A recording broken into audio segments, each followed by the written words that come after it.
one thing that people have tended to assume is that we can simply take a kind of commonsensical understanding of what is an immigrant. But it is no more straightforward to say what is an immigrant than it is to say what is a native.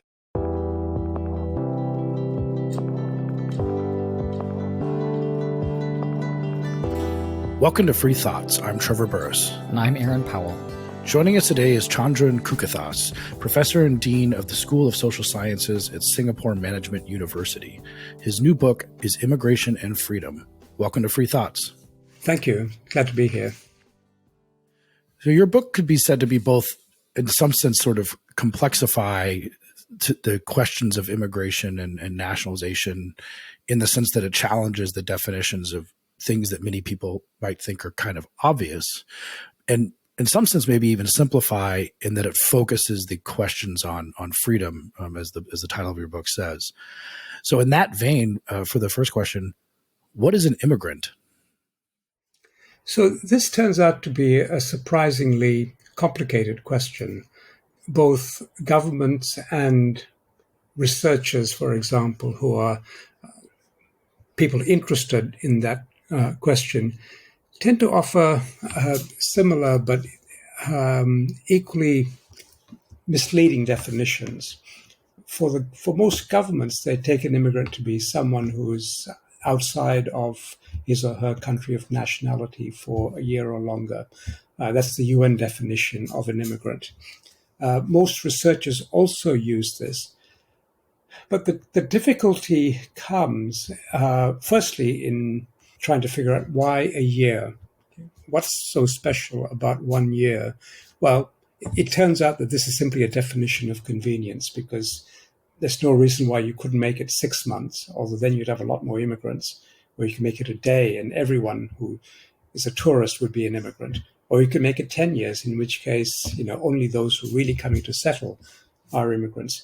It's also complicated because it assumes that we can neatly divide people into people who are, let's say, natives and people who are immigrants. But that turns out to be not so obvious, because as a matter of simple historical fact, immigrants have become natives and natives have become immigrants. People move from one place to another and they're regarded by some people as immigrants. There are disputes over who's to count as a native or a national, because all of this is simply a matter of what the law says. It's not as if the law picks out some particular characteristic that makes you an immigrant, or for that matter, picks out a particular set of characteristics that makes you a native or a national. All of these things have constantly changed, and the definition has changed mostly as a result of political imperatives. People want to keep people in or keep people out. People want to remove people from classifications in the country as a particular member or as a national. So the whole thing is kind of fraught with difficulty. And essentially, the definition of an immigrant could be almost anything you want it to be. Why isn't intent part of this definition? Because it seems like just, our kind of common sense definition is, say, a tourist is someone who comes to a country and plans to go back. And you could be a tourist for a few months. It could be, you can be a tourist for quite a long time. An immigrant is someone who comes with the intent to stay. But what you just discussed was about time and other things, but not about intent. Essentially, it's a very good question. So one of the problems with trying to determine who is or is not an immigrant on the basis of intent is simply that people don't always do what they intend to do.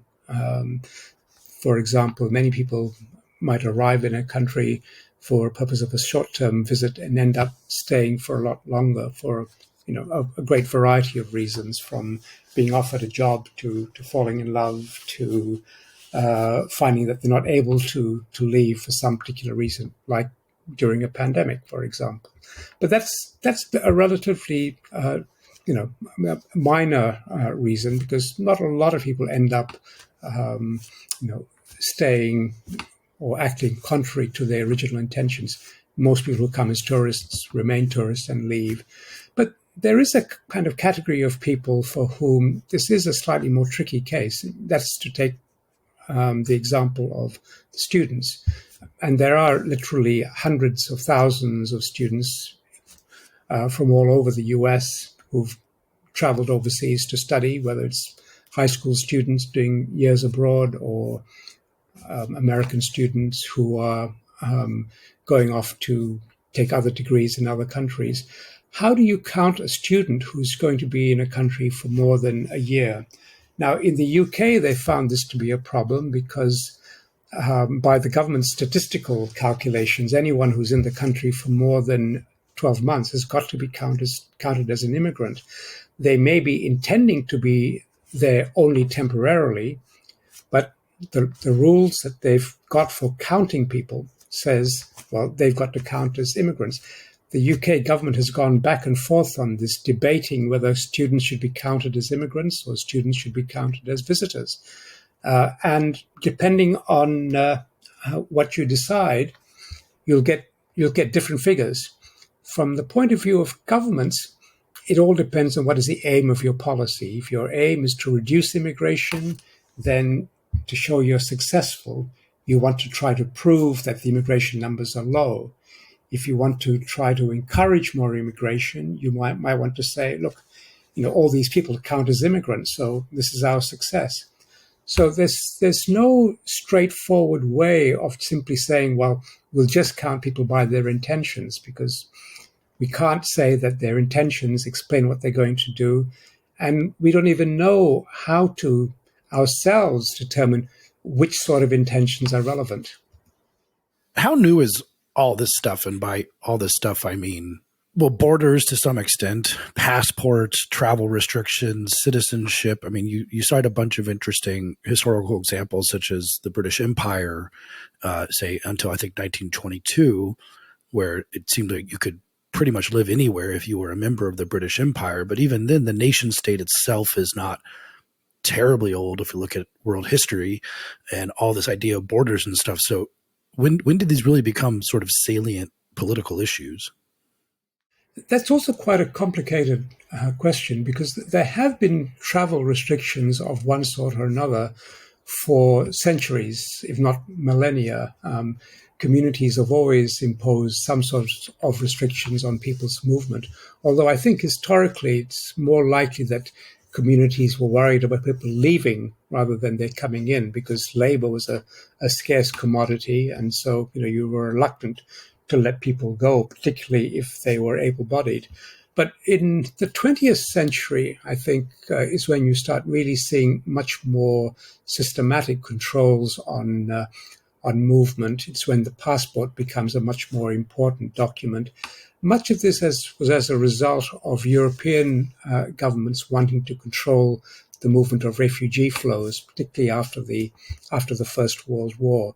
And it was at that point that they started wanting to keep people out in Europe. But you mentioned the British Empire. That was another case, because the way in which the British understood their empire was that it was essentially a realm within which everybody was a subject of the crown. And as subjects, they were all equal. And so therefore, they had the equal opportunity and right to travel not only within the empire beyond Britain, but also to travel into Britain. Now, as a practical matter, the British did allow countries like Australia and South Africa to control their own immigration policies. But otherwise, everyone who was a member of the British Empire, who was a subject of the crown, could travel, across anywhere and to Britain itself. There were still some restrictions, but these were not of a general kind. There were things that they had in place to, for example, prevent people moving if they were disabled, or when they were at one point worried about too many people of color coming in, they introduced the Colored Seamen's Act to stop sailors who came to Britain, basically stopping and staying. But in principle, everyone can move everywhere. It's not until really the 1960s that Britain really starts to tighten up on its immigration controls within the empire. And that it had to do by essentially defining people who were up until then British nationals and recognized as such. It had to start defining these people as no longer British. So due to these complexities that we've been discussing, and you go through what an immigrant can be, and you also list at least 20 definitions of what a native might be. How does this all end up, why we should, essentially your book sort of reframing the questions of immigration around the getting away from these simple concepts and thinking that this is obvious? Because I think that's an interesting part of your book. I think people think they intuitively know what a native is, or they intuitively know what an immigrant is, but they really don't. And so that means that we have to reframe the basic question about immigration, correct? Yes, I think so. I think one thing that people have tended to assume is that we can simply take a kind of commonsensical understanding of what is an immigrant. But it is no more straightforward to say what is an immigrant than it is to say what is a native. And one good way of understanding this is to think of the example that I've given of the British Empire, where everyone was, in fact, until the 1960s, anyone who was a part of that empire was regarded as essentially a British national. But if you took the American case, you'll see, going across the span of American history, that the definition of an American native or national changes constantly, all the way up until the middle of the 20th century. To give you, just one example from my book, a woman who was a native-born American white woman could lose her American nationality for marrying a foreigner, as recently as about 100 years ago. This law was changed just around about that time, but it still meant that if she married a foreigner who was not white, she would lose her American nationality, even if she could trace her ancestors back to the Mayflower. She would lose her American nationality. So all kinds of things have affected the definition of an American national. Native Americans weren't counted as natives until the 1930s or 40s. So if you think about it in this way, you suddenly realize that immigration control for a long time has been not just about keeping some people out, but it's really been about deciding who belonged in the first place. And that is something that continues to be contested. What's the role of the state in this? Because if we take a step back, and we're not talking about immigrants, but we're talking about communities and belongings to different groups. We all are members of a lot of different groups, and we all recognize how fuzzy those borders are. So you're a member of a church, and there are some people who are devoted attendees, but there are other people who drift in, just occasionally on major holidays. And we recognize that there's a fuzziness about membership in that church based on those criteria. We're all members of many different organizations and communities. We see, you go to a place like New York City, and each neighborhood has its own, often very strong character, but we don't have borders between them, and we recognize that people can be, members of that community without being in it. And it seems like the thing that distinguishes the immigrant issue is the state needs to put a stamp on people for various purposes. But then we have a tendency to then import a lot of meaning into who the state decides to put a stamp on. So is this a uniquely conceptual issue with immigration, or is this that when the state enters the picture, it creates all of these conceptual problems on top of something that was, complicated but relatively easy to deal with prior? I would want to go so far as to say it was easy to deal with before then, but it certainly has added a layer of complexity. if you take, for example, the United States, and here again, I'm generalizing over a very diverse history over several hundred years. Let's take, say, the 19th century. For many communities, whether or not someone who was at one point an outsider is regarded as a citizen or a member of the community will be determined by those people who lived in the community who would make a judgment about whether that person was someone of good standing, whether they were someone who was now eligible for social services, who was eligible for membership of the churches and so on, because for those communities, the way that person was judged was based on that person's membership or interaction with people in the community.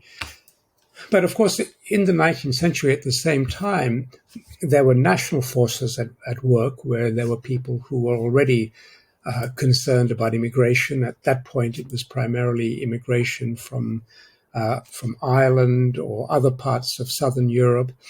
And they had a strong argument to put to say that people should be excluded. And political pressures led to federal governments at various times trying to clamp down on immigration, but also then to try to deport people who are already here in the United States. But what they found was that many of the communities simply resisted or didn't take any notice of federal regulations or demands because they already had these people who were active members of their communities. So what you got was something like the conflict you find now between the federal government under one administration and so-called sanctuary cities. The cities say, no, we want these people. Federal government is trying to say, well, we decide whether or not these people are justifiably to be allowed into the country or recognized in this way. Many of the cities are saying, well, we simply don't buy that. This is an old story. It's not something that's peculiar to the present. It was going on, just take the American case, all the time. And of course, there were people who were smuggled in and who had to go into hiding and so on, as they do now. But there's always been a tension between federal regulation and the regulations of states and of cities and of communities.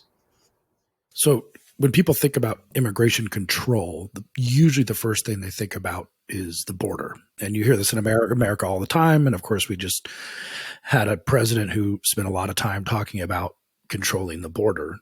But a big point of your book is that this is it's even defining a border, but this is not the most important form of immigration control, even though it's the one that many states focus on heavily, and especially in America in recent years. So if it's not the border, then where is immigration enforcement? Where does that occur?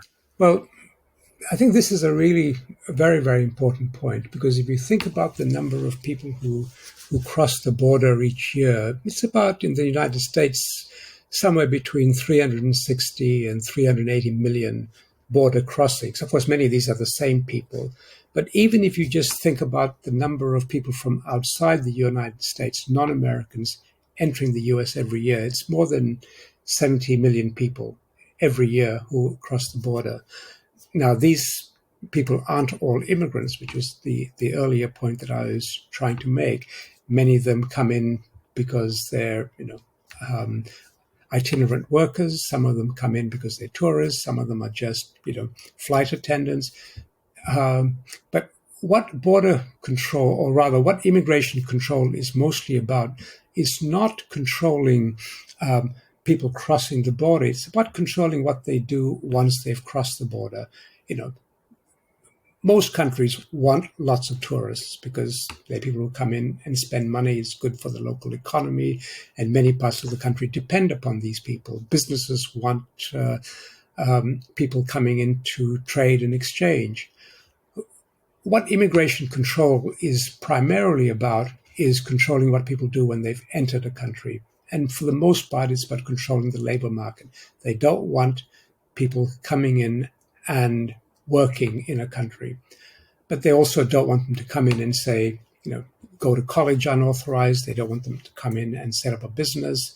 They don't want them to come in and buy a property. There are all kinds of things they want to stop outsiders from doing. But the only way of managing this then is to make sure you regulate people inside, because otherwise, your colleges will admit students, your businesses will trade with people, employers will employ people. So most immigration control ends up being the regulation of people within a society to stop them from engaging with immigrants or would-be immigrants or just outsiders. Well, that's the interesting fact on this. When people think about immigration controls being imposed upon immigrants, people who are not of your country, but it's if you think about it, if no one wanted to go to a place because no one would hire you, no one would date you, you would not be able to rent an apartment just because people did not want to interact with you. Maybe something like North Korea, although I think North Koreans probably not allowed, interact with outsiders more than the government lets them. Yeah, but if no one wanted to, then that would quote unquote solve an immigration problem. Yeah. Because no one would go there. Exactly. No, so the conflict over immigration is actually, in a way, kind of obviously not a conflict between natives and immigrants or would-be immigrants. It's a conflict among natives. It's among nationals, because some people really want the immigrants for one reason or another, and other people don't. So immigration control is really about some people within a country telling their fellow citizens what they can and cannot do. And in this case, immigration control is about, if you took the case of the United States, some Americans saying to other Americans, we don't think you should have the freedom to employ who you choose, to admit who you choose, to trade with who you choose, to let a property to who you choose. We're telling you what you can and cannot do, and you cannot do these things if it's with somebody from outside the United States. That's what immigration control is for the most part. Because as you've already noticed, there are always people who are willing and interested, in some cases even desperate, to engage with people from other parts of the world. But couldn't we make that same claim about basically any law? Any law is, there are people who want to do something, so that, might be smoke marijuana, or it might be steal someone's money, or it might be stab someone, or it might be use the wrong kind of light bulbs in their house. And other people have said, we don't think that you should get to do that, and so we're going to use the state to stop you. And then enforcing that is going to require some sort of monitoring or interference in the lives of even the people who don't want to do it, because you've got to check people's houses for the right kind of light bulbs. You've got to patrol the streets against stabbings and so on. So this doesn't seem necessarily like this is unique to immigration. You've just kind of described the way that laws work in a pluralistic society where not everyone's tastes and desires align perfectly. I think it's a very good point. It doesn't hold equally for all the examples you've mentioned. For example, the case of someone not being permitted to stab somebody else. I think there's probably not much disagreement among the population about whether this should be something that is prohibited. If you took the case of light bulbs, there may be a bit more pushback, because there are many people who think, no, I should be able to, make that decision for myself. But, maybe many people will accept that there's a good public policy justification for some kind of regulation. When it comes to, other things like, who I should be free to marry, who I should be free to associate with, what I should be able to do with my own body, there I think you've got a much more substantial disagreement. And, I think there many people want to say, particularly in countries like the United States, well, I think you should leave me to make up my mind for myself on this question. So at this point, the debate then becomes one of, well, what are the third-party effects of my engaging in some sort of behavior like this, whether it's deciding on light bulbs or engaging with others in terms of employment practices and so on. That's where the issue really gets going. And immigration is something that falls into this kind of band of issues. On the principle side, I think someone could quite reasonably say, well, why should anyone tell me who I can and cannot employ? They can't tell me that with respect to American citizens because I should be able to employ whoever I think is most suited for the job. Why is it different with respect to someone from outside? If that's the person I want to hire because he's cheaper or because he's smarter or he's quicker, why shouldn't I be able to as a matter of principle? Some people will concede, no, well, it depends on the impact on the rest of the economy. Well, there are a couple of things to be said here. One is, well, why am I responsible for making the economy better for everybody else if my aim is to do better for myself? That's something that's no part of my concern. I mean, I could, for example, just close up business, and that would be bad for the economy. But no one's going to say I'm obliged to run a business. Why is it I'm obliged to run a business, and make less of a profit because you think that I should not be able to, hire certain sorts of people? So, there is that kind of principled argument that you could make. But if someone were to come around and say, no, well, the problem is that we want you to run a business, but we don't want you to hire non-Americans, say, because we think you should hire Americans because this would be better for other Americans. Then we can have an argument about whether this is okay in principle to force Americans to run their business in this way. And then secondly, we can ask, is it really beneficial to other Americans to force some Americans to adopt particular hiring practices? And that's the more, if you like, the economic side of the question. We can independently assess it. But I'm kind of interested in that first question. Why is it that you want to say that I, as an employer, have to look out for the rest of the economy if I'm going to operate in this particular way? But at the same time, if I chose not to operate at all, I don't need to worry about the economy. It seems like a very strange, imposition. It's interesting because on this view, which would strike, because nationalism is pretty popular now around the world, and it's always had its sort of big moments in human history. And here we could say, well, we just sort of don't really need this concept of nations and citizens and nationalism. And on one view of your argument, it could be that there is no real argument against immigration that would not also apply to newborn children of natives within a country, because a baby boom can, let's say there's a baby boom and it could displace older workers eventually when those workers become old enough to work. Those babies become old enough to work. Babies could have different cultures. They could have different cultural attitudes. So it seems that, but some people would be very uncomfortable with saying this, with believing that no, like babies of natives are categorically different than immigrants, and would really resist that analogy. Yeah, that's a very good point, because historically, governments all around the world, the US, Singapore, China, Germany, have all over the centuries tried to control their populations, and they've tried to control them both by controlling movement, and that is to say immigration, and by controlling birth.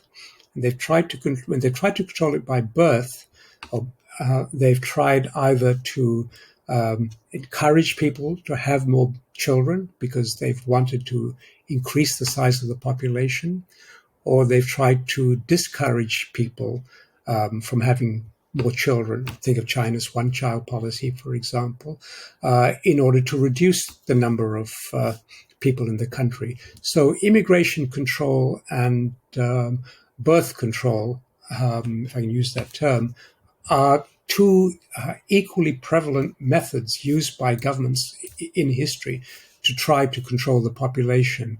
The interesting thing about it is that it's actually never worked. It's very, very difficult to control people moving.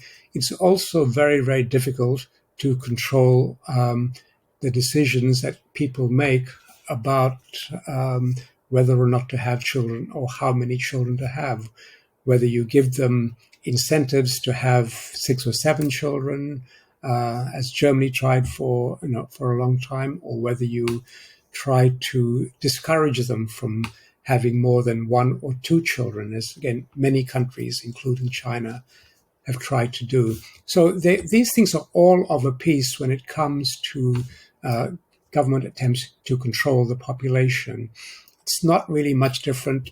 In different periods of history, you'll see different methods adopted.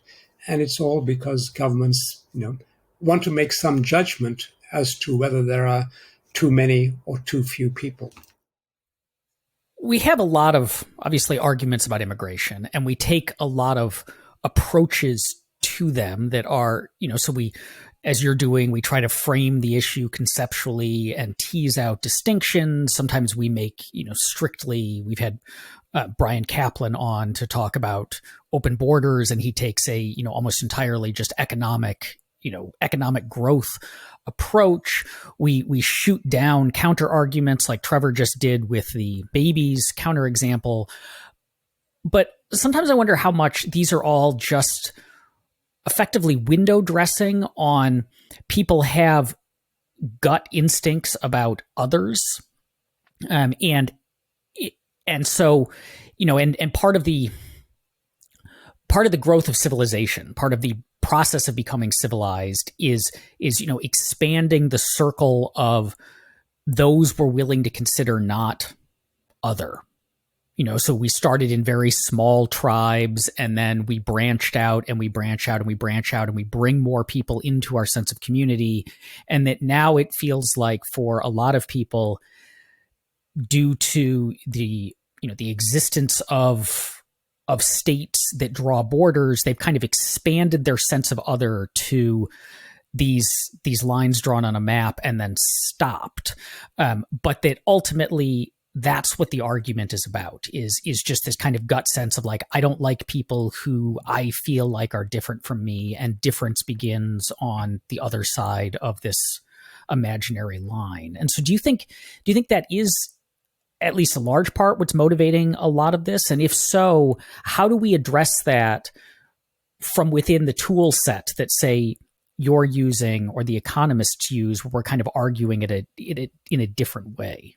Well, firstly, I think you're absolutely right about the this aspect of our nature, our inclination to classify some people as outsiders and others as insiders, to say certain people make up the other. And I think this is something that's quite well established in the literature on social psychology, which tells us how easily we form bonds with other people and regard them as a part of our in-group and then exclude others. I mean, social psychologists have done some very simple experiments where they just say, tell people you're on the blue team and the other people are on the green team. And within a matter of hours, people on the blue team bond, even though they had nothing in common before then, and now start to disparage and genuinely feel that there's something wrong with or bad about the green team. Now, we can say that this is almost irrational, but we can't deny the existence of this element in our psychology. We just have this. But what I think the experiment reveals is how easily this sentiment is created by just defining a certain group or entity or collection of people as having this characteristic of being a part of a group with the capacity to exclude or disparage others. And I think an awful lot of the debate about immigration becomes a debate of this kind about, why we need to keep others out, depends upon taking advantage of this element of our nature, our tendency to want to bond with some people and exclude others, to the point maybe of finding others to be not just unattractive, but maybe even wicked, because a part of this psychological process just involves this. And I think people in politics, when they're trying to find an advantage, what they need to do is to find people and tell them something about themselves that makes them feel good, and then find them some kind of source of opposition or anxiety. And this is a tactic that further strengthens, the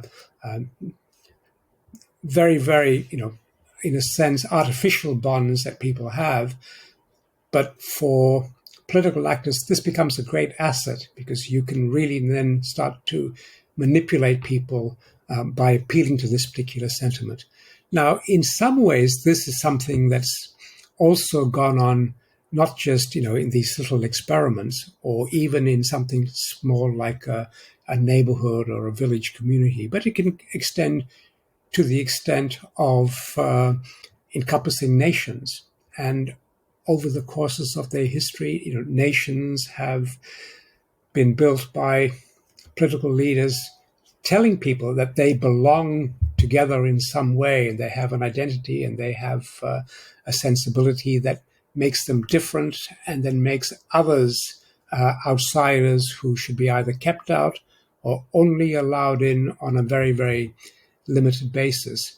And in our nature, we're inclined to buy this story, and I think this will always be the case.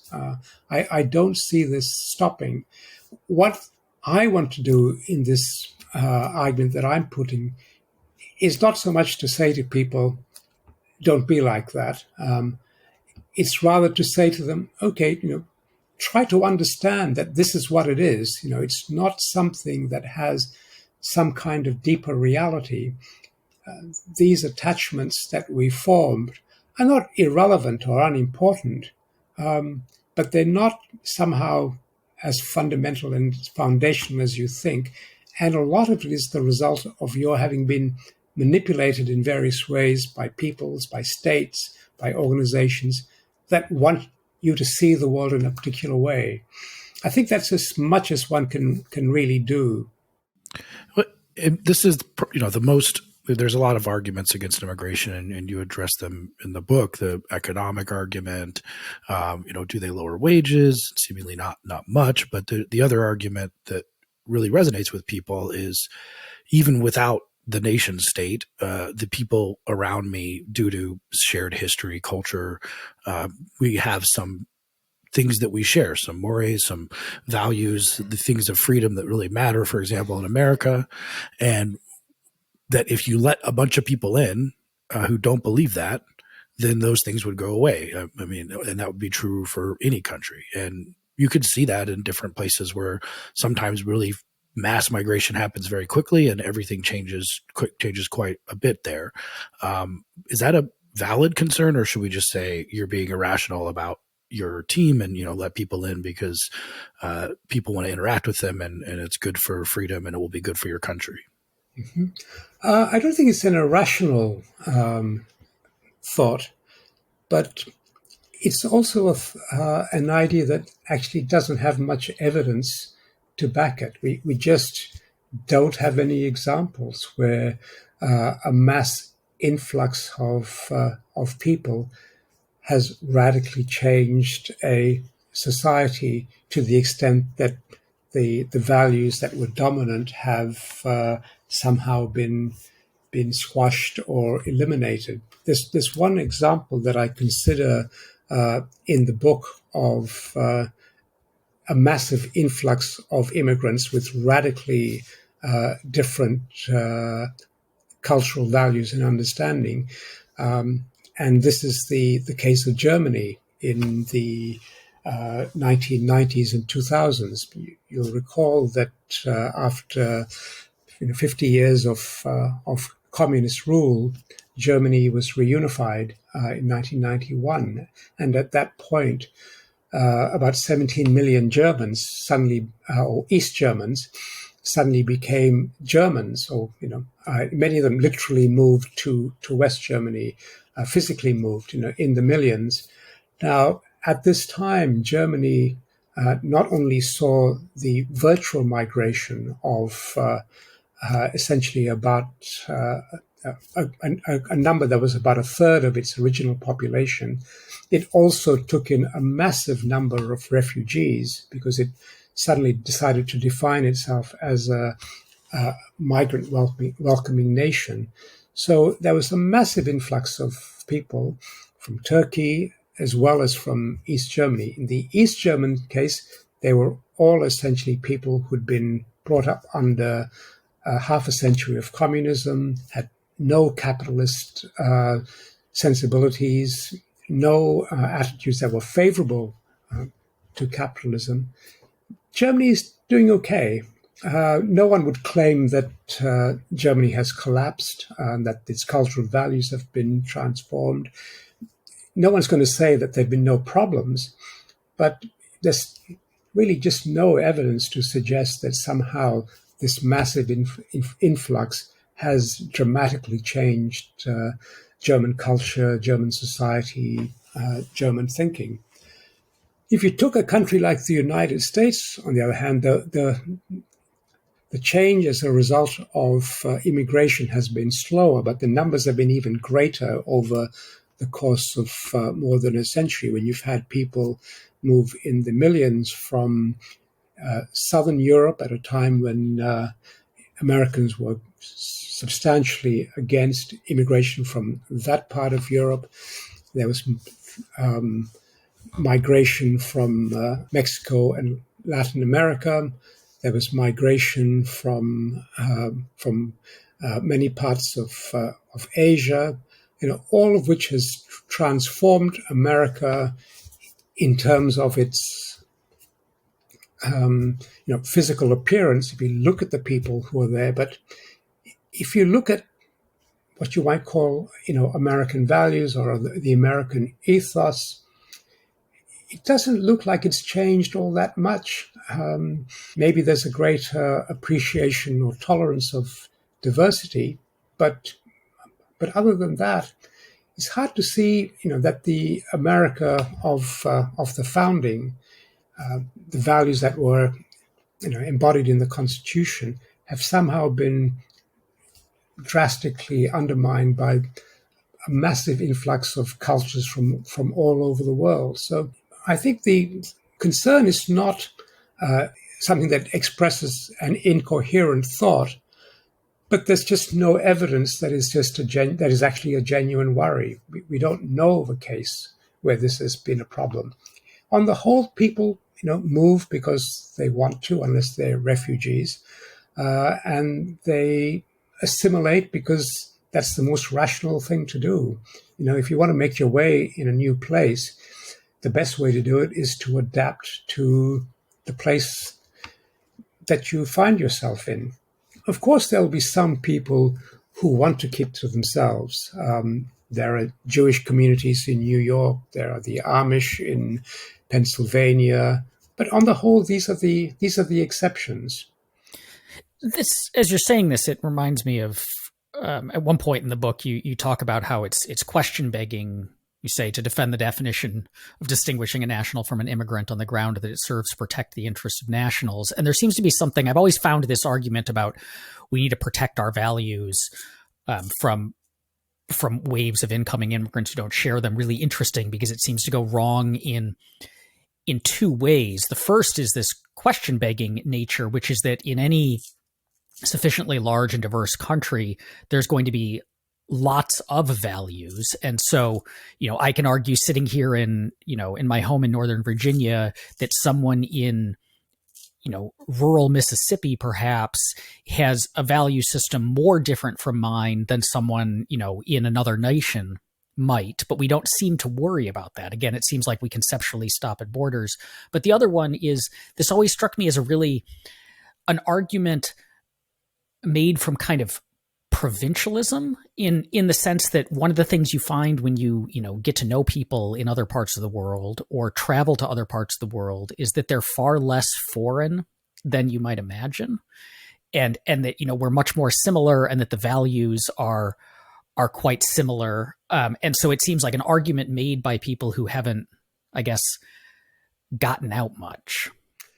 Yeah, I think that's true, but even to the extent that people are different in different parts of the world, certainly in countries like the United States or Britain or Australia, there's already sufficient diversity within these countries that welcoming people from any part of the world will not mean having them come into a place where there's no one who shares their values, or let's say particular religious convictions or particular cultural practices. There's already so much diversity there, and a country like America was in a sense founded on this, because it was founded on conviction that the most important form of diversity then, religious diversity, should be tolerated. And in a sense, if you took a country like the United States, I would say that its most fundamental value is an appreciation of individual freedom to, follow their own paths, to live by the values that they themselves think are important. What most American citizens, I think, would resent is someone else telling them what kinds of church they should go to, what kinds of ethical views they should hold, what kind of cultural norms they should accept. Now, if that's the case, if you're going to exclude people on the grounds that they don't fit the cultural values of your country, well, you're in a sense betraying the actual ethos of your own country, to the extent that it is a country like the UK or the United States or Australia, which says, look, people are free to live their own lives, live by their own convictions. And we appreciate that this is a society that has, East Coast liberals and Mormons in Utah, and the Amish in Pennsylvania, and people with a whole range of different attitudes to how one should live one's life. Now, many listeners at this point would be saying the elephant in the room is being ignored, and discussing sort of the advent of higher immigration controls kind of throughout the 20th century. And that one of the big reasons for that, and the concern that we should have, is the welfare state and the increased provision of services from the government, which are finite and can be used by and abused by immigrants who maybe want to come to a country for the purpose of getting health care when they hadn't paid taxes on it for decades or their whole life. Is that something that changes the equation now, from looking at the nation state in some sort of Lockean sense and saying, okay, freedom of association is presumed, to looking at the modern nation state and saying things are different now? I don't think it really does make a big difference, for the simple reason that there's absolutely no reason why you need to supply anyone who comes into a country with welfare rights. You don't do it with tourists, for example. You expect them to have their own medical insurance or make provision for themselves. You don't do this with hundreds of thousands of people who come in as students, unless they make some provision, through their tuition and so on, for their own health care. And I can say for myself as an example, when I moved to London in 2007 as a professor at the London School of Economics, I had a working visa for 5 years, which simply said, not eligible for welfare. I mean, I was paying taxes, but mind you, by this stage, so I had access to many public facilities, including the National Health Service, but I had no right to, for example, go on unemployment benefits. If I lost my job, I would not be entitled to public provision. And this is quite common, all over the world. And I don't see any reason why this should be an obstacle to allowing people to move. Now, I would understand if people wanted to make an exception, say, for those who had arrived in the country as refugees and were in such bad shape that you felt a kind of need to take care of them. Though even then, the simplest thing to do would be simply to give them an entitlement to work, and for the most part, they would simply take care of themselves by finding gainful employment. It would be a very, very small proportion of any population then that would be in need of welfare benefits. But I don't see that it's a problem for those who want to move. In your final chapter before the epilogue, which is on freedom, you start by talking, or at the beginning you talk about control, and you take the famous passage from Proudhon about being governed, which the first part is: to be governed is to be watched, inspected, spied upon, directed, law-driven, numbered, regulated, enrolled, indoctrinated, preached at, controlled, checked, estimated, valued, censored, and commanded. And in a book about immigration controls, people might regard this as a little hyperbolic to put this famous anarchist's statement up front when we're talking about controlling the border. So why did you go with that passage? How does that sort of like frame the general argument of your book?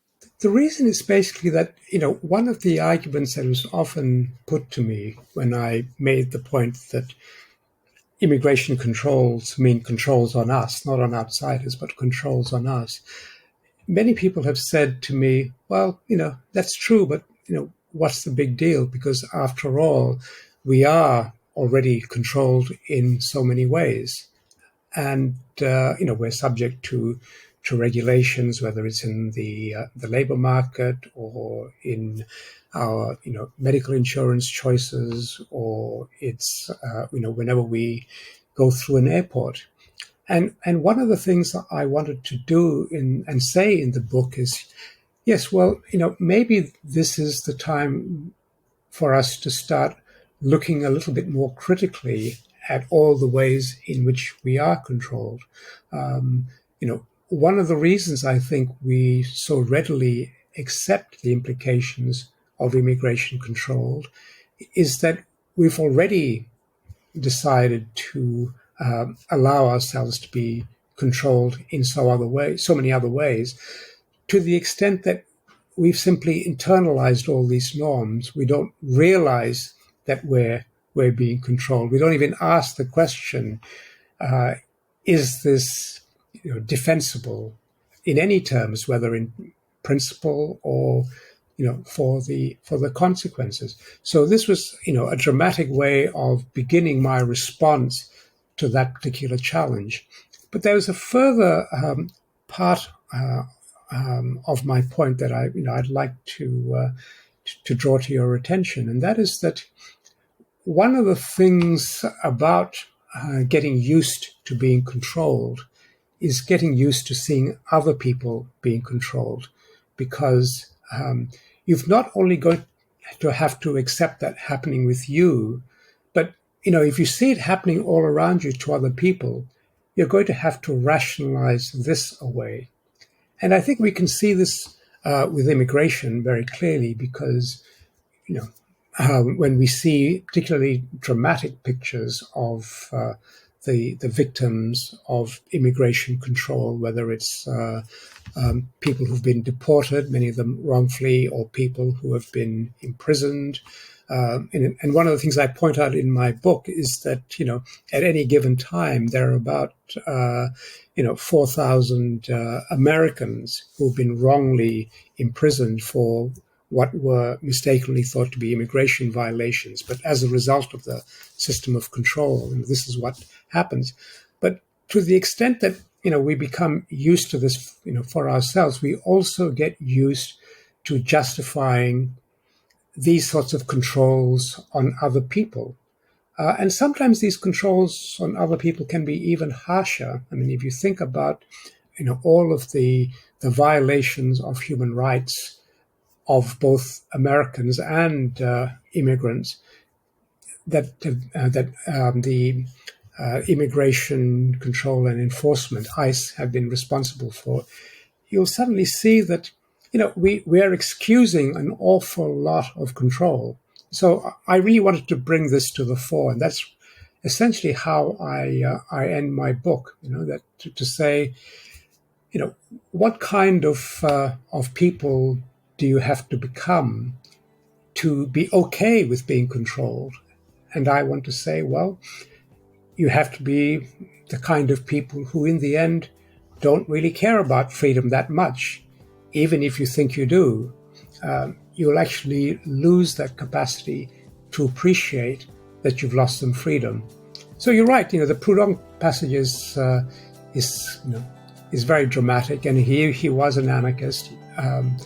But I think he has a point to make, and you can only make that point in that way if you really want to get at something important that's happening and has happened.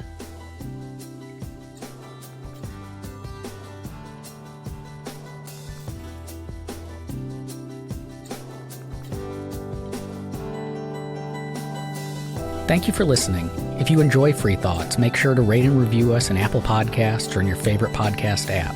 Free Thoughts is produced by Landry Ayers. If you'd like to learn more about libertarianism, visit us on the web at www.libertarianism.org.